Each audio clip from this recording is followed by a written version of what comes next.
Legumes are nutritional powerhouses, but let's be honest. Most people in Western cultures don't eat them regularly, and when they try, they often quit due to digestive discomfort. This is a real barrier to adopting Mediterranean and DASH patterns, both of which emphasize legumes multiple times weekly. So let's talk about practical strategies that actually work for long-term adherence. The nutritional case for legumes is compelling. You're getting plant protein, significant fiber including resistant starch, minerals like iron and magnesium, B vitamins, and polyphenol. The fiber-to-calorie ratio is exceptional, making legumes incredibly satiating. The resistant starch feeds beneficial gut bacteria and improves glycemic control. When you look at populations with the highest legume intake, you consistently see lower rates of cardiovascular disease, diabetes, and certain cancers. But here's the challenge: people who aren't accustomed to high-fiber foods experience gas, bloating, and digestive distress when they suddenly add beans to their diet. This is actually a microbiome adaptation issue.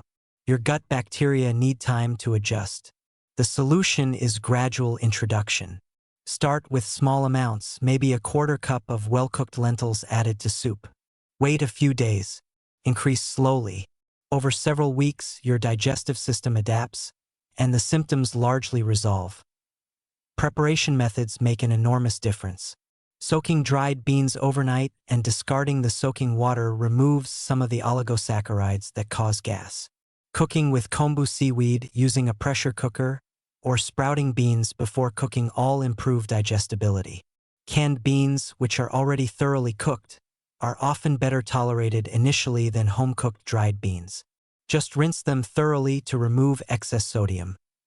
The variety of legumes matters for both nutrition and adherence.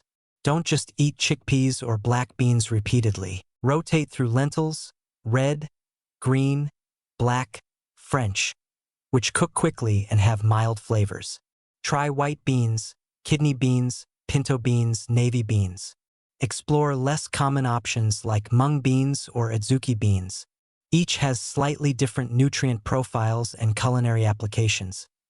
Flavor is where people often fail. Unseasoned beans are bland.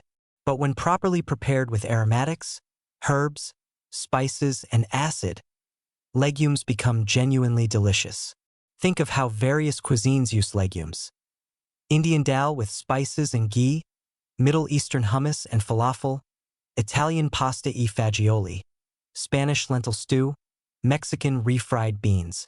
These aren't suffering through health food, they're satisfying, flavorful dishes. Weekly meal prep makes legume consumption realistic. Cook a large batch of beans on Sunday. Use them throughout the week in different applications, added to salads, blended into dips, mixed into grain bowls, formed into patties, incorporated into soups. When prepared beans are ready to use, you'll actually use them. Now, some people have genuine FODMAP sensitivity, and certain legumes will always cause problems. Lentils and canned, well-rinsed beans are generally better tolerated than dried beans for FODMAP-sensitive individuals. Digestive enzymes containing alpha-galactosidase can help break down the problematic sugars. If you've tried everything and still can't tolerate legumes, there are other ways to get plant protein and fiber, but for most people, proper preparation and gradual introduction solve the problem. The target is 3 to 4 servings weekly minimum, where a serving is about 3/4 of a cup of cooked legumes. When you hit this consistently, you're getting significant health benefits. The combination of protein and fiber means legumes are excellent for blood sugar control and appetite regulation. People who regularly eat legumes typically have better weight management and lower cardiovascular risk, independent of other dietary factors.